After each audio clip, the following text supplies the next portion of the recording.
Yeah, because he didn't believe. Okay, for you this may be the body of Christ.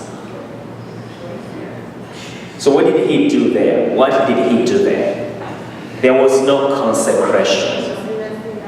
And the people didn't celebrate Mass. That's how important the liturgy of the church is. Because according to him, he's so great, he doesn't believe in this nonsense. Okay, for you the stupid, this may be the body of Christ. I remember one time we had our so-called priestly clergy study week, and they invited this priest in one of these famous universities. He's a chaplain in one of these so-called big universities. And then he came and he was talking about how he does things at the university, in one of the big universities. And so he said that, well, because these students on these particular days want adoration, okay, so I go and expose the Blessed Sacrament for them because this is where their faith is.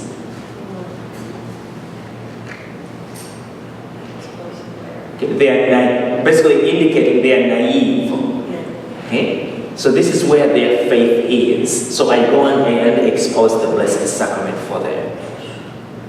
It was the first day, we were to be there 5 days. That was the first day I switched off.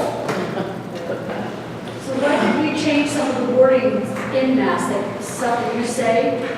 No, we are not changing. Why did we change the wording of a lot of No, we're not changing we're not changing the essence. Remember that we are saying Mass in English. English was translated from Latin texts. And so the translation we had was very inaccurate. Not that it was very false and whatever, but the accuracy of the meaning with the Latin text wasn't very good. Okay? And so the one we have now is better. Yeah, but probably there will be more revisions because if this happens. But it's not like changing. We're not changing anything. We're not changing the Mass. Okay? But the translations to be more accurate and more meaningful. Because the language of the liturgy it's a divine mystery. Therefore, the language must be liturgical and heavy. Okay? Not just light kind of language. Hey, dude, we don't do that in the liturgy, although some priests do it. Okay? Light language, okay? Slang, we don't do that in the liturgy because it's about the language, it's the language of mystery. So that's why we try our best to be accurate, okay? To bring out the Latin meaning more. Students were saying because they're Spanish responsive, they didn't change. Yeah, in Spanish, because it's more closely related to Latin. So the translations there are more accurate. Yes. Okay. So the importance of the liturgy is very, very important. That's why when you come to the liturgy, you must also be aware of that. That's not something light, it's heavy. And we have to basically be attentive to it because we are expressing what we believe. It's fun when they have these special celebrations, special masses, when they have all these other prayers or bring people up and seem to add so much to this. So like sometimes they decide to have a play or skit right in between something. That is not allowed. The rite of Mass is very clear. So they shouldn't have anything between the offertory and the communion. Is that right? What do they do there? Sometimes it's different offerings, they come up and they do different things. Okay, so they are sometimes they are different. Like we're in Egypt or Ethiopia. Okay. So they have like rhythms, okay, like when they're coming to offer gifts. It's like a dance if you're looking at it from outside, but they are called liturgical rhythms, okay, and they are proper to the liturgy. Remember that in the Catholic Church you have different rites, okay. The dominant one is the Roman Rite, the one we have right now. But there's the Byzantine, the Syriac, and so on and so forth. Okay?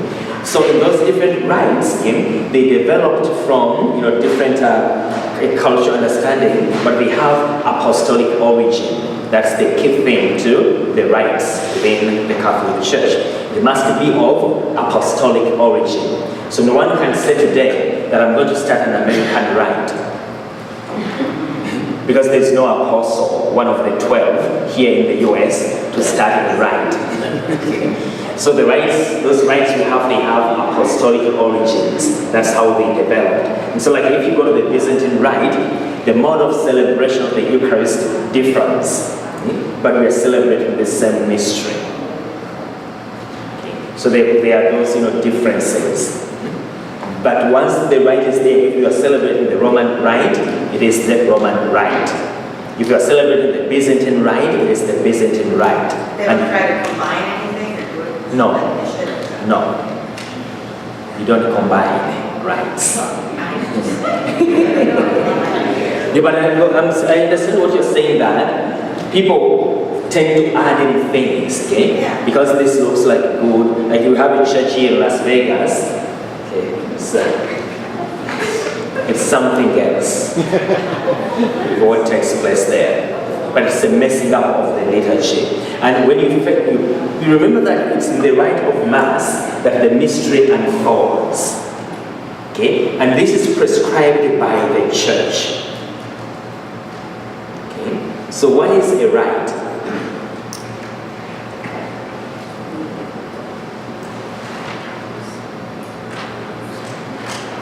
We start with the creation. We go to Mass saying all of that. So we have to be very careful that there has to be competent authority. Okay? To basically say that, and the competent authority in terms of the rites are the apostles. Okay? And of course the church today through the Pope and the bishops united. Okay? With them. So we have to be very careful that you don't, any priest can, you go to a Catholic churches, the Roman rite, the same rite, but you may think that you are on the moon. If it's the same rite, it has to be visible and understandable that we are doing the same thing. Can we as Roman Catholics go to the Byzantine? There has to be an approved practice in the administration of sacrifice. Okay?